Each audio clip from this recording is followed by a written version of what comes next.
Vamos te levar para Katmandu agora. Ao menos 13 pessoas morreram e dezenas ficaram feridas em protesto na capital do Nepal contra o bloqueio de redes sociais pelo governo. O primeiro-ministro do Nepal, Sharma Oli, renunciou após protestos violentos na segunda-feira contra a proibição das redes sociais. O Nepal está em chamas e o país não via esse tipo de derramamento de sangue desde a Guerra Civil. O que começou como um simples protesto contra a corrupção, rapidamente se transformou em um pesadelo quando policiais nepaleses abriram fogo sem piedade, matando 19 pessoas em apenas alguns minutos. Algumas vítimas eram adolescentes, algumas de uniforme escolar. O único crime foi tentar voltar para casa. Isso não foi apenas violência policial, foi um massacre. E agora, o Nepal estava prestes a mostrar ao governo como é o verdadeiro inferno. O que veio depois parecia mais uma caçada do que um protesto. Os políticos foram perseguidos um a um. Suas mansões, seus escritórios foram incendiados. Os mais poderosos, o primeiro-ministro, o presidente e ministros sêniores com suas famílias, foram evacuados de Katmandu para locais não revelados. Outros não tiveram tanta sorte. Ministros pegos nas ruas foram perseguidos e espancados por centenas de jovens nepaleses. Adolescentes da geração Z, que cresceram ouvindo promessas de um novo Nepal que nunca se concretizou.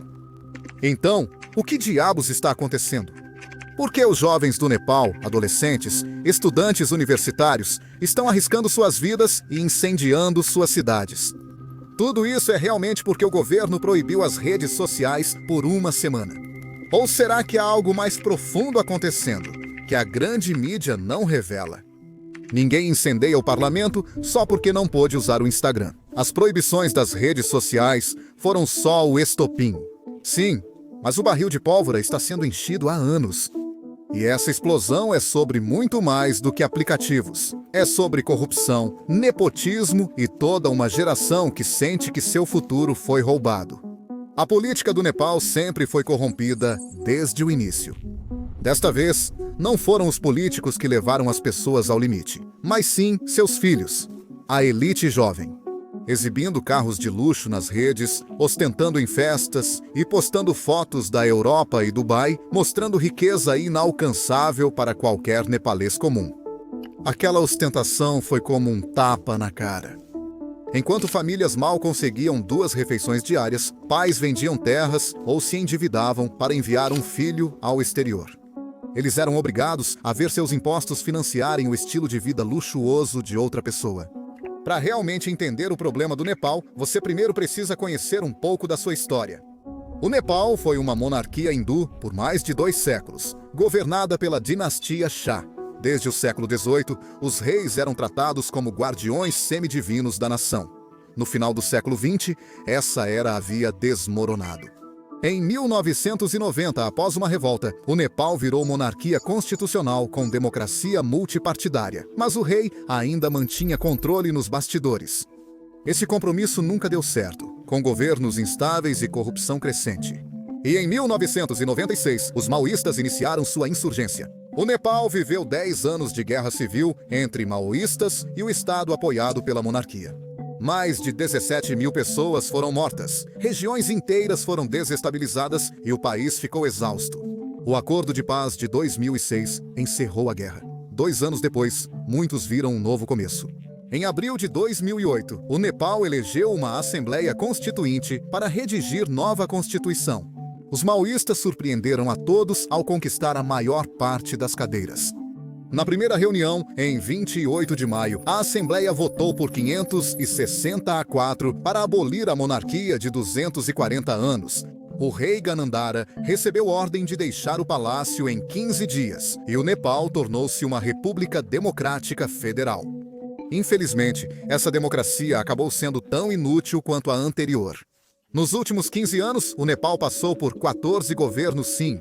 14 sem que nenhum primeiro-ministro tenha completado um mandato de 5 anos. Cada um chegava, lucrava por 1 ou 2 anos e era afastado.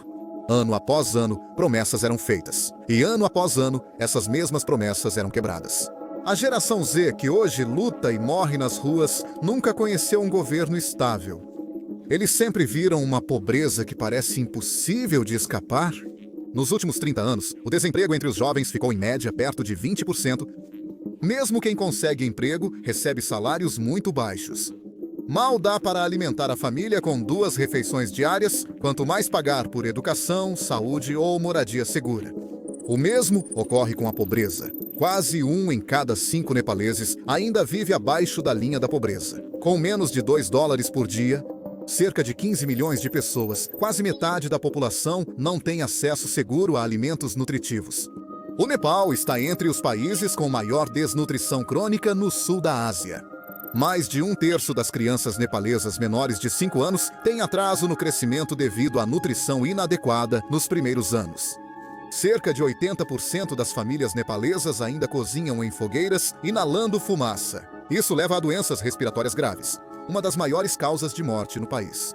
Cerca de 1/4 das famílias não tem água potável, forçando mulheres e crianças a buscar água em riachos poluídos ou torneiras distantes. Há décadas, jovens nepaleses são obrigados a deixar suas famílias e migrar em busca de trabalho. Dados do governo mostram que cerca de 2.000 jovens nepaleses deixam o país diariamente para trabalhar. No Golfo, Malásia, Índia ou outros lugares, vá a uma vila e verá idosos e crianças, pois os adultos produtivos trabalham no exterior. Cerca de 10 a 15% da população do Nepal, quase 4 milhões dos cidadãos mais jovens e fortes, vivem e trabalham no exterior, enviando dinheiro para sustentar suas famílias. Mesmo após deixarem a pobreza no Nepal, muitos trabalhadores acabam presos em empregos perigosos, com salários atrasados ou sem pagamento, morando em alojamentos lotados e insalubres. No Catar, cerca de 1.600 trabalhadores nepaleses morreram entre 2011 e 2020, construindo estádios e infraestrutura que nunca usariam. Ainda assim, mesmo com todos esses perigos, partir continua sendo uma necessidade e não uma escolha. O dinheiro que esses trabalhadores enviam para casa, pequenas quantias conquistadas com imenso sacrifício, literalmente mantém a economia do Nepal de pé. As remessas já somam cerca de 1/3 do produto interno bruto nacional, uma das maiores proporções mundiais. Sem esse dinheiro vindo do exterior, a economia do Nepal colapsaria. A proibição das redes sociais não foi o principal motivo dos protestos, mas teve papel emocional. Milhões de famílias nepalesas usavam WhatsApp e Facebook para falar com parentes que trabalhavam fora do país. Assim, uma mãe em uma vila rural podia ver o filho enquanto ele trabalhava em uma obra em Dubai. Como crianças em Katmandu ouviam o pai trabalhando à noite em um hospital na Malásia. Quando o governo do Nepal fechou 26 dos principais aplicativos de mídia social, bloqueou conversas online e destruiu milhões de conexões de uma vez. Foi uma ferida desnecessária que o Nepal infligiu a si mesmo no pior momento possível. Na verdade, as tensões já se acumulavam antes da proibição.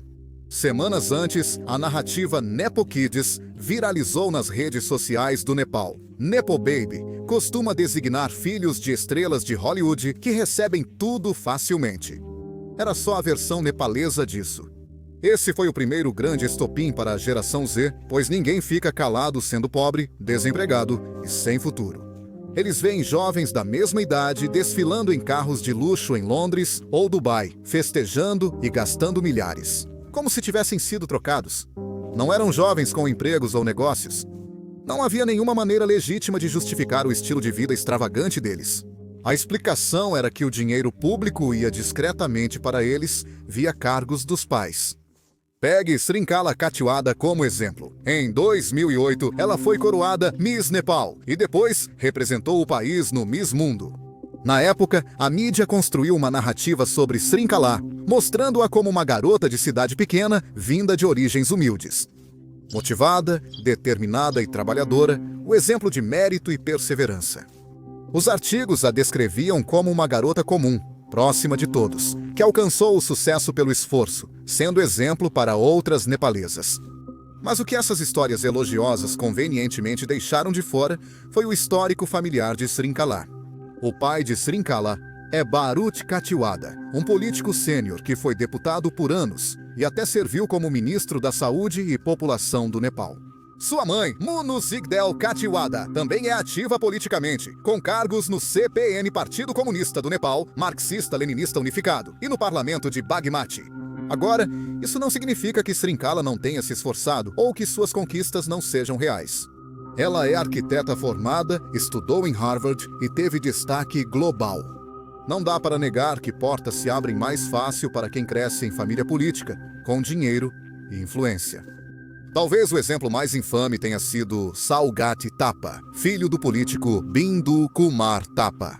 Um vídeo viral mostrou ele construindo uma árvore de Natal extravagante, feita inteiramente de caixas de marcas de luxo. Gucci, Louis Vuitton, você pode imaginar. Se o pai dele ganha menos de $1.000 por mês, como o Saugata consegue fazer compras tão caras? Para a geração Z, isso era a prova de que seus impostos estavam sendo desviados para financiar os brinquedos de outra pessoa. Com vários casos surgindo, cada nova revelação torna os protestos mais pessoais. Independentemente do partido, a geração Z não poupava ninguém. Eles investigaram todos os políticos e mostraram que, enquanto o país sofria, uma minoria de elites e seus filhos vivia como realeza. No final de agosto, o ativismo jovem online estava crescendo. Havia conversas sobre levar a frustração para as ruas. Esses jovens queriam recuperar seu futuro e país dos cleptocratas e seus filhos mimados. Conveniente, não? Durante o auge da campanha dos filhos de nepotismo online, o governo decidiu regulamentar as redes sociais. Em 28 de agosto de 2025, o Ministério da Comunicação e Tecnologia da Informação ordenou que todas as redes sociais se registrassem com as autoridades nepalesas em 7 dias ou seriam bloqueadas. Isso exigia abrir escritório local, contratar equipe, nomear responsável por reclamações e entregar dados conforme a lei nepalesa. Não era um pedido, mas uma ameaça. Faça em 1 semana ou suma. Agora, as autoridades alegaram que isso era uma questão de responsabilidade, como impedir contas falsas, discursos de ódio e golpes. E, para ser justo, eles não estavam inventando tudo isso. A Suprema Corte ordenou recentemente que o governo regulasse melhor as redes sociais devido à desinformação. O momento e a forma extrema como aplicaram isso levantaram muitas suspeitas. Como esperado, a maioria das grandes empresas de tecnologia não se registrou em tão pouco tempo. Montar um escritório local e lidar com a burocracia em 1 semana não é fácil. Especialmente se você suspeita que o governo é hostil. Apenas alguns cumpriram o prazo, como o TikTok, que na verdade já tinha se registrado meses antes, e alguns aplicativos menores como o Viber. Todo o resto. Eles perderam o prazo e o governo, como prometido, os derrubou. Em 4 de setembro, o Nepal proibiu 26 grandes redes sociais e aplicativos de mensagens. Isso incluiu quase todos os apps usados por jovens nepaleses diariamente: Facebook, Instagram, WhatsApp, YouTube, X, antigo Twitter, Reddit, LinkedIn, Snapchat, Signal, Discord, Pinterest, Telegram, você pode citar. Provavelmente estava na lista. Aplicativos como Clubhouse e Tumblr também foram bloqueados. Da noite para o dia, praticamente todo o espectro da comunicação online ficou fora do ar. Os provedores de internet foram obrigados a cortar o acesso imediatamente. A indignação foi imediata. Para jovens já indignados com a corrupção, parecia uma tentativa clara de silenciá-los. Após semanas de postagens sobre filhos de nepotismo, expondo famílias políticas, o momento parecia conveniente demais. O governo basicamente declarou guerra à sua própria geração Z. Então, os jovens decidiram tirar a luta das telas e levá-la para as ruas. O maior erro do governo foi não bloquear todas as redes sociais. Com TikTok e Viber acessíveis, manifestantes rapidamente usaram essas redes para mobilização, especialmente pelo TikTok. Vídeos, serviço de mensagens curtas, ligações e planos divulgados de boca em boca se uniram para um protesto nacional. Os organizadores, redes informais de estudantes e jovens profissionais, chamaram de manifestação da geração Z. Sem liderança central, sem bandeiras políticas, apenas milhares de rostos jovens unidos pela frustração. Muitos carregavam a bandeira nacional do Nepal e outros seguravam cartazes feitos à mão, exigindo justiça e mudança. Na manhã de 8 de setembro, dezenas de milhares já marchavam rumo ao parlamento em Katmandu. Alguns saíram direto da escola, ainda de uniforme, determinados a não perder o momento histórico. Relatos indicam que os manifestantes eram barulhentos, porém majoritariamente pacíficos, até que um grupo rompeu as barreiras e empurrou um portão parcialmente destrancado. Antes da reação da segurança, os manifestantes já estavam no parlamento e tudo saiu do controle. O uso de munição real contra manifestantes desarmados era algo que o Nepal não via há anos. O Estado só derramou tanto sangue nas ruas antes durante o movimento popular de 2006, quando o rei Ganandhara assumiu o controle e enviou forças para reprimir protestos pró-democracia. Katmandu entrou em toque de recolher. Comandantes ordenaram atirar para matar, e policiais e soldados dispararam contra as multidões. Quando o parlamento foi restaurado em 24 de abril, observadores independentes contaram cerca de 18 mortos e 4.300 feridos nas manifestações de abril. Quando a monarquia se viu encurralada, respondeu com balas. Agora, o governo agiu igual. Em 8 de setembro, a polícia confirmou 19 mortos, 7 em Katmandu e 2 em Ittihad. Muitos eram dolorosamente jovens. Alguns adolescentes baleados na cabeça e no peito. Esse massacre se tornou o ponto de virada. A notícia dos assassinatos se espalhou rápido e a fúria pública ainda mais. A violência, em vez de assustar e submeter, fortaleceu sua determinação. No fim da tarde, a administração de Katmandu decretou toque de recolher nas principais áreas do governo. As multidões resistiram e as marchas seguiram à noite, mesmo com a proibição dos protestos. Em poucas horas, o ministro do Interior, Ramesh Lekaki, responsável pela polícia, renunciou assumindo a responsabilidade. Mas os manifestantes continuavam furiosos. Eles não confiavam que o governo investigaria nada, sinceramente, e estavam furiosos demais para esperar por investigações. Ninguém dormiu naquela noite, nem público, nem políticos. A cada minuto que passava, milhares de pessoas a mais tomavam as ruas. Ao amanhecer, o Nepal tinha se transformado em um inferno. Protestos eclodiram em praticamente todo o país. Em Katmandu, as ruas estavam cheias de estudantes e idosos. O que se seguiu parecia menos um protesto e mais uma retaliação. O Estado e seus partidos foram caçados. Multidões invadiram e incendiaram o parlamento. À tarde, a fumaça do legislativo era visível por toda a cidade. Multidões atacaram casas e escritórios de líderes partidários em outros locais.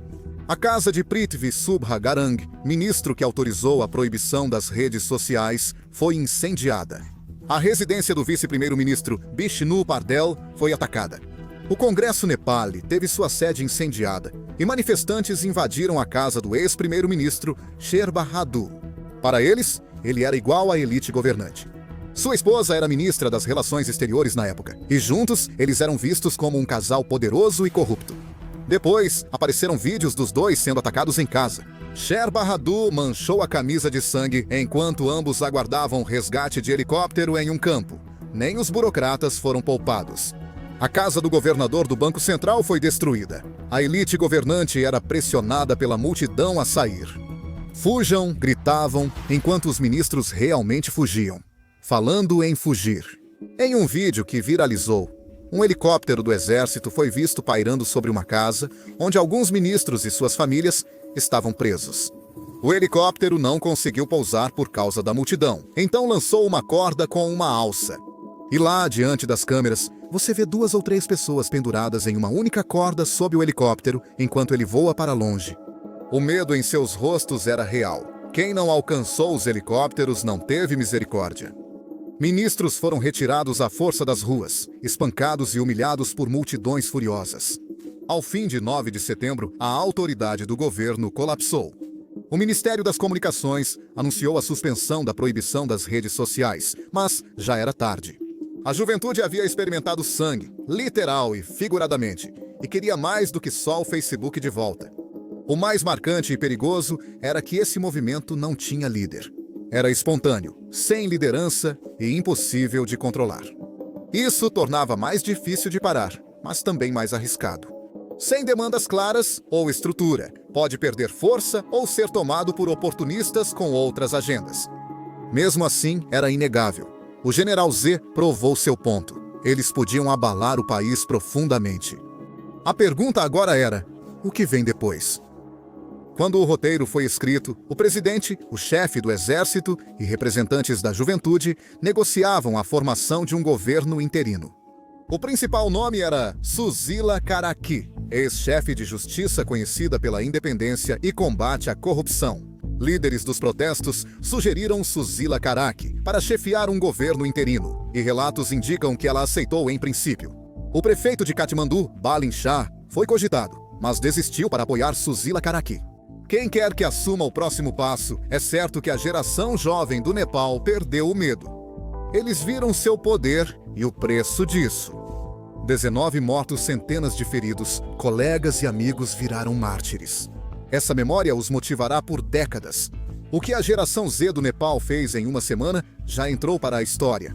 Eles derrubaram um primeiro-ministro, incendiaram o parlamento e forçaram o mundo a prestar atenção. A maioria dos movimentos juvenis consegue concessões ou renúncias. Aqui, eles derrubaram um governo. O Nepal teve sorte de não ter se transformado em algo mais sombrio, como os protestos e o massacre da Praça Tiananmen na China em 1989, onde centenas e possivelmente milhares de estudantes foram assassinados.